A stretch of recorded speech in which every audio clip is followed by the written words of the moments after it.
Hello everyone, welcome back to the channel. In this video we're going to be looking into this, which is how to run Google Ads campaign for website traffic. So for you to be able to run Google Ads campaign for website traffic, here's a simple step for that. So the first thing to do is to log in into your Google Ads. So go to ads.google.com and sign in to your Google Ads account, then click the plus icon, which is the campaign button on your dashboard, then choose the website traffic as your main campaign goal.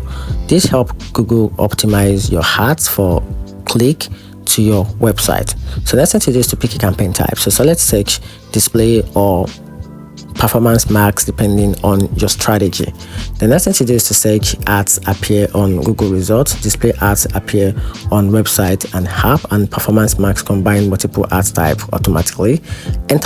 So the next thing to do is to enter your website. So type in your website URL so Google can analyze it and suggest relevant keywords. The next thing to do is to choose a daily budget and select click as your buying focus.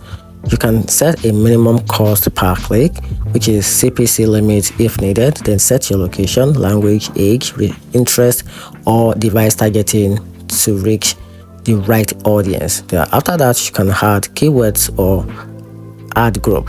So enter the keywords that match what your audience is searching for. Group related keywords together in ad group for better result. So after that, create compiling headlines and description that encourage users to click through to your website. Then make sure your text matches your landing page content. Then next thing to do is to double check your settings, preview the ads, and click polished campaign. So Google will review your ads before they go live, and that's how you can easily run Google Ads campaign for website traffic. Hope you find the video helpful. Turn on the notification button and subscribe for more.